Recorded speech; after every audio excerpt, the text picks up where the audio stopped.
Welcome to Moving Forward, a podcast brought to you by MoverMate. This is where we sit down with the leaders from moving industry to uncover lessons, explore challenges, and share strategies that are shaping the future of relocation. Today, I am joined by Ernest, the General Manager at Ready Movers. Ready Movers has one of the most inspiring journeys in our industry. It all began back in 2004 when founder Sean Lindsay started with just one truck in Brisbane and a simple mission to make moving reliable and stress-free. Fast forward to today, and Ready Movers has grown into a nationwide company with depots across Brisbane, Townsville, Cairns, Darwin, Adelaide, and Perth. With more than 50 team members, a fleet of over 35 trucks, and 300 plus containers, they've helped more than 20,000 Australians move with ease. Ernest, thank you so much for being here today. Let's rewind to the beginning. What do you remember about those days when you first started with Ready Movers? Sure. So when I first started with Ready Movers, Sean had already been in business for 10 years. So he had a local business doing local moves, 10 trucks that he had built by himself. He was just one man in a truck with hard work, dedication, had built up to a fleet of himself, then 10 trucks, the teams and the trucks. So it's exciting to be a part of that industry. You've expanded across 6 major cities. Could you walk us through the growth of the timeline? How did Ready Movers go from Brisbane to nationwide brand? So starting with Sean Lindsay, one man in a truck in 2004 here in Brisbane, which is the main head office, expanding to Townsville 2019, helping out with the Townsville floods, and then on into Cairns in 2021, and then expanded across into Darwin 2023. And from Darwin, we then expanded to Adelaide in 2024 and now on Perth 2025.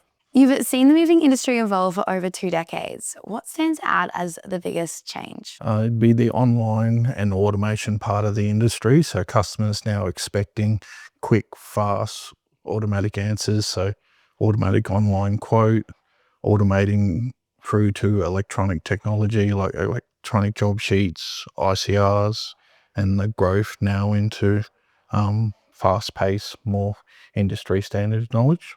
And what about challenges that never really go away? For example, do you think moving is harder than on the customer's side or the mover's side? I feel it's both. It's the most stressful time in anyone's life, so it's really hard on the customer, their moving experience, everything they have to do around the moving, and then also on the removal side, so showing empathy, understanding the stress the customer's under, and providing that service in a time that's probably the highest stressful point in anyone's life. Of course, that makes sense. Another challenge that movers talk about is seasonality, busy summers, quieter winters. How do you handle that at scale? Sure. So during the peak season, which is summer, there's multiple factors, but scaling enough employees, staff, contractors to handle the peak season. So having to provide training leading into that busy season. And then when it slows down again, you then have the staff retention because you've implemented all these staff across a busy season, and then you don't want to just have to let them go. So really understanding the retraining cash flow aspects of the quieter periods to the busy periods, but mostly about staff training, retention, upskilling, and being able to keep those people employed even during the quieter periods. Another thing I often hear is that the moving industry has a very low barrier to entry. Anyone can hire a truck, print some flyers, and call themselves a mover. Do you think that hurts the customer experience? It certainly can, yes. Unfortunately, there's no set accreditation that you need to become a removalist. There is accreditations within the industry, and we push highly for highly trained accredited companies, but you can have people come on board, even hire a local hire truck and then call themselves a removalist, just send out some flyers, do a meta ad, go on Gumtree. But it's really hard for both ends. So the customer gets a cheaper move, but not accredited. So it becomes a bad move, and the accredited companies need to work harder to show their skills, show their accreditations, and service the customer. So it can really affect the quality of service and give the whole industry a bad name. But we just push harder every day to upskill and show industry standards and give the customer best service. And what should a customer look for when booking a mover? So reliability and understanding what the company owes. So doing your research, look into reviews. Are they accredited by AFRA, which is Australian Furniture Removers Association? So it's a major part of being compliant within the industry. Looking back, when did they start? Did they start yesterday, or have they got a long-term knowledge going all the way back multiple years? Check out their Google reviews, Trustpilot. Really understand the company that you're hiring. It's not just the cheapest price that's going to get you a good move. It's the service and reliability of the company. So, if you could eliminate one outdated practice in the industry, what would it be? It'd be outdated paperwork and procedures and policies. So really moving everything digitized. So upskilling and performing better. So electronic ICRs, which gives clear data, clear information to the customer, tracking, so up live tracking for the customer, clear transparency. That would be the one thing I'd change. All right, let's talk about the customers now. What's the biggest myth they still believe about movers? Oh, that's a very good question. The biggest myth is you're just hiring labor to move boxes. It's not actually the case. Behind the scenes, there's a lot of planning, logistics, communication. The last one would be the biggest key to a move is communication. Communication between the office and the customer, communication between the boys and the ops manager, understanding the needs, the wants, and the requirements of the job. And moving is stressful by nature. So, how do you reduce that for the customers? That stress is really reduced by communication. Communication is absolute key. So planning with the customer, coaching the customer into understanding what their requirements are, what they need to do on the day, what we are going to do on the day, and clear transparency of what is included and what isn't included in the move. If you don't show that transparency and communication, it can all go very wrong on the day, and we don't want that for a stressful customer. Do you find that customers care more about transparency than the price these days? Yes, 100%. There's many, many times over all the years I've been in the industry, you talk to a customer, they go, "You're not the cheapest, but you really understand what I need, what I want."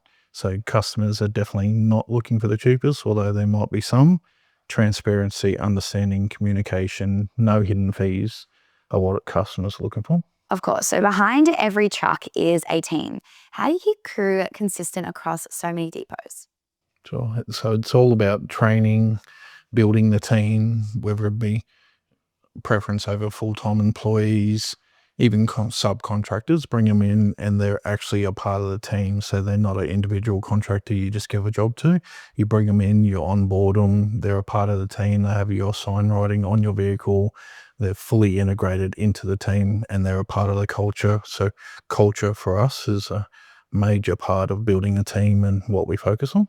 Culture is very important. So, it's really about building a culture, not just paying a wage. That's correct. So we have a high focus on paying on time every time, which gives the team trust to us. But behind it all is really building culture. The team, even the owner, Sean Lindsay, after all this time, 20 years, is heavily involved, gets around, shakes their hands, sits down with the team managers, comes in on the performance reviews, talks one-on-one to the team. So that culture is a heavy focus for us. Pricing is always a challenge for movers. What's your overall approach to it? Well, it's not just a race to the bottom. It's about trust and reliability, understanding of the customer's needs. We've seen all the ads for cheap movers and cheapest rates. Why do you think so many companies play that pricing game and yet often still don't get the conversions they're expecting? We find when customers look at cheapest, budget, they're looking at that line or that type of service as a poor service. So we find the conversions really don't work on that type of customer.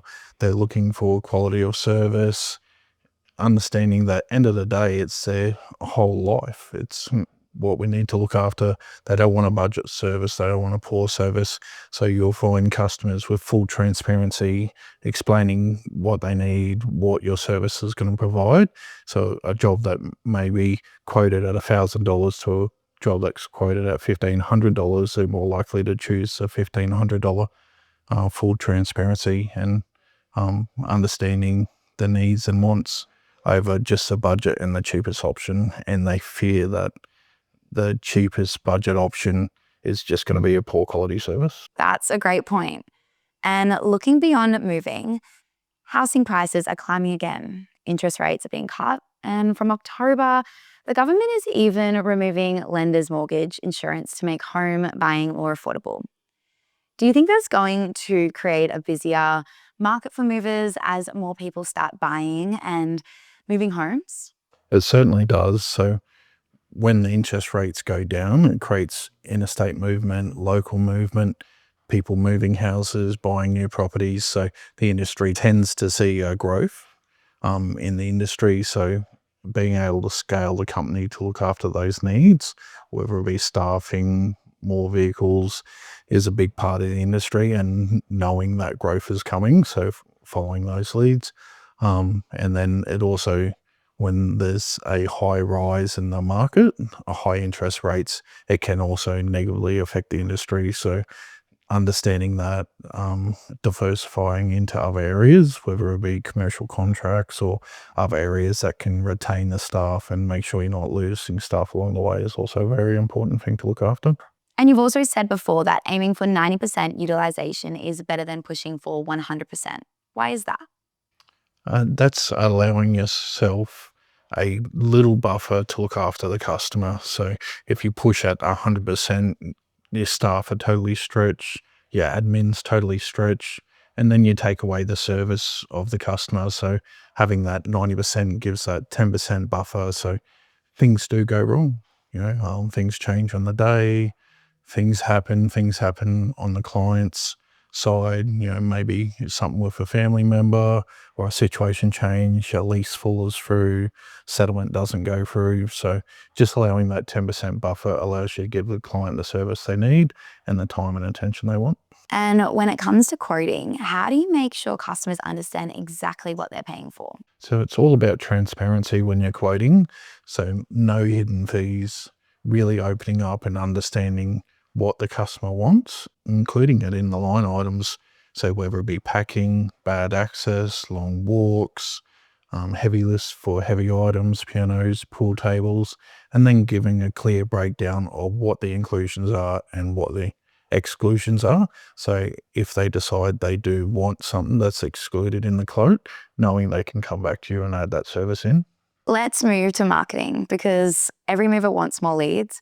What actually works for ready movers?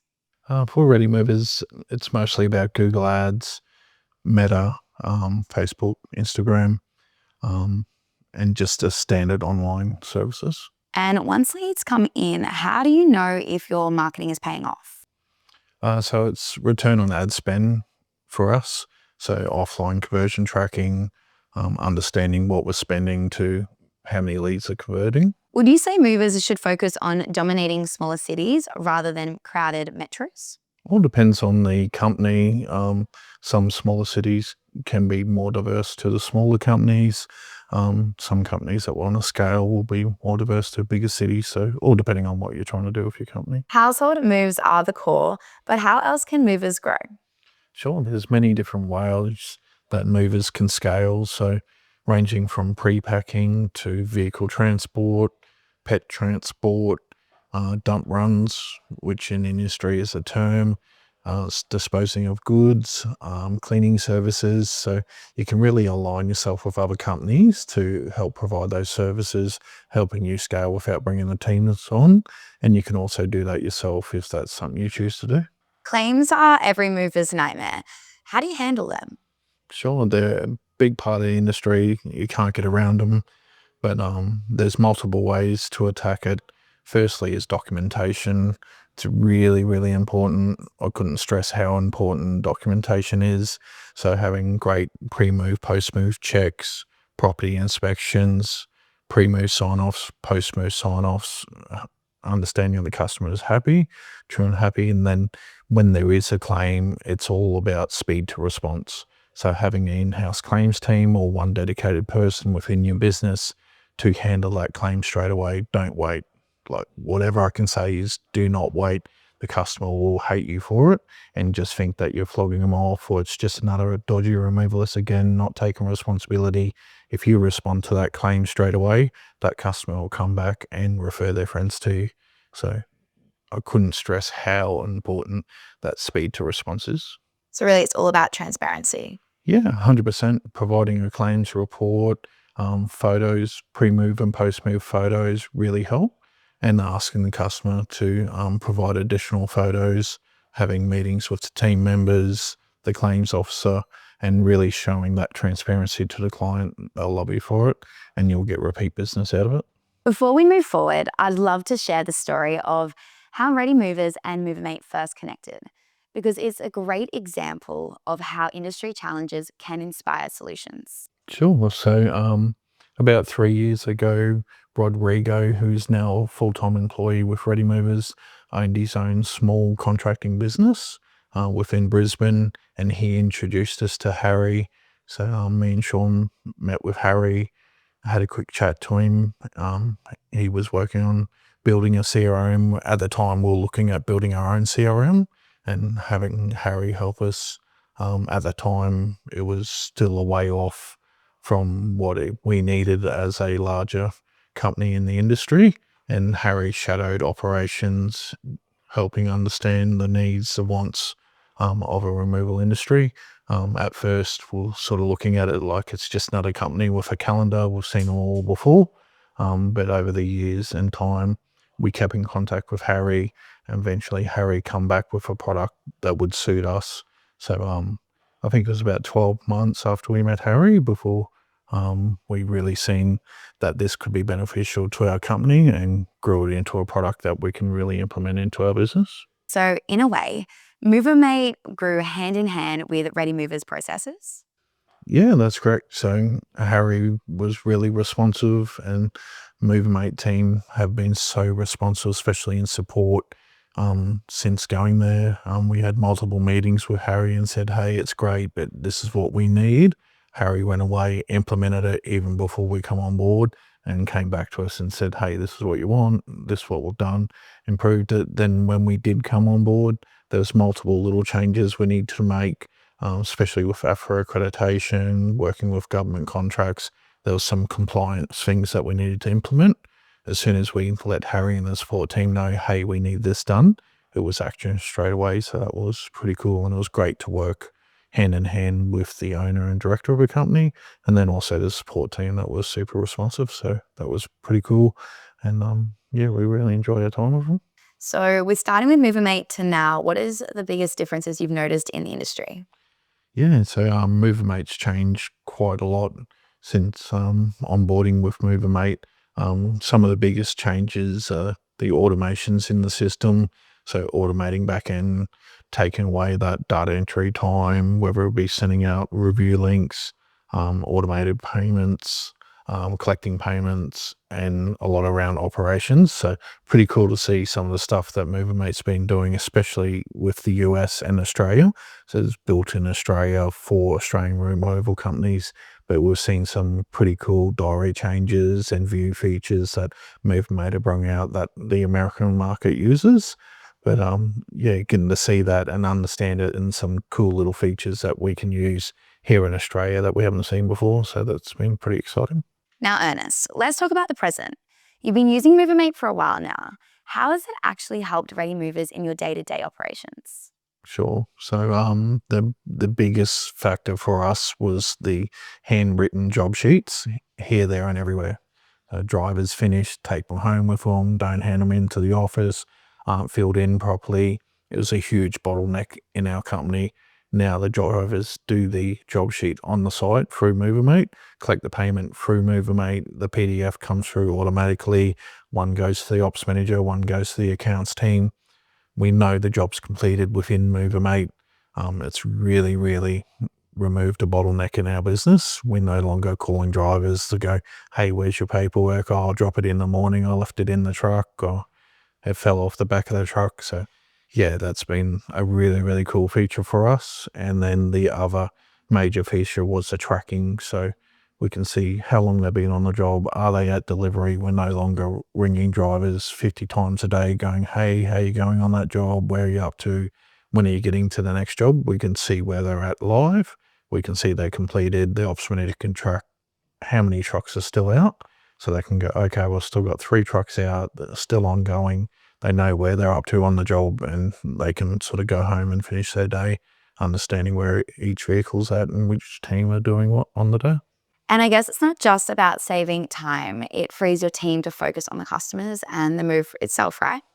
That's right. Yeah. So it's a big focus for us right now is integrating systems that can take the pressure away from the team, allowing the people to connect with the customers. So the customer is our product and our everything. So by freeing up this manual data entry, manual labor on the side allows the operations manager, the admin, the sales team to actually focus, talk, and give the customer the time and need they want. Looking ahead, Ernest, where do you see the moving industry in the next 5 years? Sure. So I see a lot of integration with AI, particularly. So a lot of AI agents, calling agents, emailing, scheduling agents. So customer getting automatic service even during hours, after hours, automatic responses. So I see that part of the industry changing a lot. We've touched on AI for scheduling and quotes, but let's talk about crews themselves. AI is revolutionizing offices and software, but how is it going to impact the people actually doing the moves? Yeah, it's a really fun question, that one. We get that a lot from the crew and in conversation within the business all the time. Personally, I feel it's 10 to 15 years away. There's some areas that you could implement AI into the removal industry, like warehouse, picking cartons for the next day, helping move furniture to the container, loading in controlled environments. But actually on the site with the job customer, I still feel it's a really, really far off because there's a few factors. There's empathy, there's ways to move furniture in and out of doorways, there's certain ways to load trucks, tie off. I really feel they're a human thinking factor, especially when it comes to empathy, customer needs and wants, and those tricky access points. Like we all know, trying to get a 3-seater lounge through a door is not as simple of just walking it through the door. There's certain ways you need to push, pull, understand how to get that lounge through the door. And I feel that's where AI is only going to help in the back end, maybe at the warehouse or self-driving forklifts, stuff like that. But when it comes to actual people on the job site, it's going to be humans for quite a while to come yet. And that's a great point. In logistics, we're seeing robots in warehouses unloading carrier boxes. Do you think we'll ever see the same in the removalist industry? Yeah, I think it's going to come faster than people realize. I think there's going to be humanoid robots helping in warehouses. There's going to be different type of machines that can pick, especially when it comes to moving storage modules, moving containers. Scheduling is a huge one. Scheduling out certain containers at certain times, right vehicles, tracking of truck number plates that allows you to enter in the system which container's going on which truck and automating those processes. So it sounds like AI is less about replacing movers and more about giving them better tools, making the work safer, faster, and more accurate. Yes, for us it is. We don't want to lose any workers or introduce AI to reduce workers. It's to upscale, making it safer, workplace health and safety procedures, especially around forklifts, heavy vehicles, handling heavy machinery. We feel that you can implement in those areas, making it a lot safer, but retaining the workers and even growing as a company, and implementing more workers into the business. Ernest, thank you so much for joining me. Your story from one man and a truck to a nationwide mover and your perspective on where the industry is heading has been very inspiring. For our listeners, thank you for tuning in to Moving Forward, powered by MoverMate. Don't forget to subscribe, share this with your team, and join us next time. Until then, keep moving forward.